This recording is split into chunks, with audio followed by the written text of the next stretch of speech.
NDSA సూచనల ప్రకారం కాళేశ్వరం పునరుద్ధరణ కోసం నీటిపారుదల శాఖ చర్యలు చేపట్టింది. పునరావాస డిజైన్ బాధ్యతలను ఐఐటీ రూర్కీకి అప్పగిస్తూ నీటిపారుదల శాఖ నిర్ణయం తీసుకుంది. డిజైనర్ ఎంపిక బాధ్యతలను సీడీఓకు అప్పగించగా దాన్ని మారుస్తూ ఆ శాఖ మరో నిర్ణయం తీసుకుంది.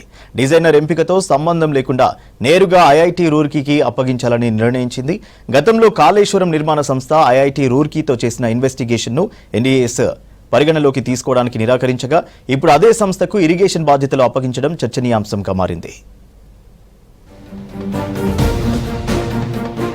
కాళేశ్వరం ప్రాజెక్టు పునరుద్ధరణ కోసం తీసుకోవాల్సిన చర్యలపై ఎన్డీఎస్ఏ పలు కీలక సూచనలు చేసింది.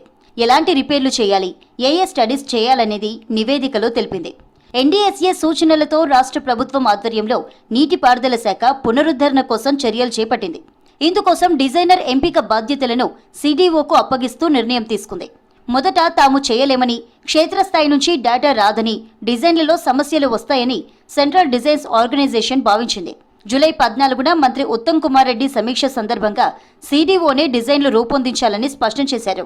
ఇరిగేషన్ అధికారులు సీడీఓకు లేఖ కూడా రాశారు. దీంతో సీడీఓ అంగీకరించి తదుపరి చర్యలు చేపట్టింది. ఇన్వెస్టిగేషన్స్, ఫీల్డ్ డేటా వంటి వాటికి డిజైనర్ ఉండాలని, అందుకోసం మేడిగడ్డ, అన్నారం, సుందిళ్ల బ్యారేజీలకు సంబంధించిన సమాచారం ఇవ్వాలని కాళేశ్వరం చీఫ్ ఇంజనీర్కు సీడీఓ లేఖ రాసింది. దీంతో పాటు డిజైనర్కు ఉండాల్సిన అర్హతలతో ముసాయిదా సిద్ధం చేసి ఇరిగేషన్ ఈఎన్సీకి పంపింది. దీనిపై ఇరిగేషన్ నుంచి నోటిఫికేషన్ వెలువడుతుందని, ఆ తర్వాత డిజైనర్ను ఎంపిక చేసి కాళేశ్వరం పునరుద్ధరణ పనులు చేపడతారని అంతా భావించారు.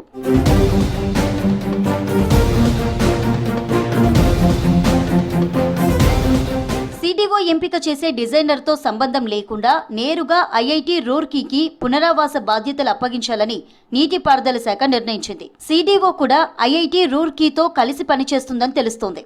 గతంలో మేడిగడ్డ బ్యారేజీ కుంగి 7వ బ్లాక్ దెబ్బతిన్నప్పుడు నిర్మాణ సంస్థ ఐఐటీ రూర్కీతోనే అధ్యయనం చేయించింది. బ్యారేజీ గేట్ల నుంచి నీళ్లు కిందకు దూకి ఎగిరే వేగంలో తేడా ఉందని, దిగువన సిల్లింగ్ బేసిన్ను విస్తరించాల్సి ఉందని ఐఐటీ రూర్కీ సూచించింది.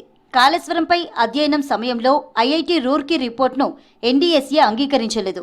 దీంతో ఎన్డీఎస్ఏ సూచించిన సంస్థలతో నీటిపారుదల శాఖ అధ్యయనం చేయించింది. ఆ రిపోర్టుల ఆధారంగానే ఇన్వెస్టిగేషన్స్, డిజైన్లు, నాణ్యత, నిర్వహణ వంటి అంశాల్లో లోపాలున్నట్టు ఎన్డీఎస్ఏ నివేదిక ఇచ్చింది. అలాగే మరికొన్ని పరీక్షలు చేయించాలని, రిహాబిలిటేషన్ డిజైనర్ను ఎంపిక చేసి పునరావాస చర్యలు తీసుకోవాలని ఎన్డీఎస్ఏ సూచించింది.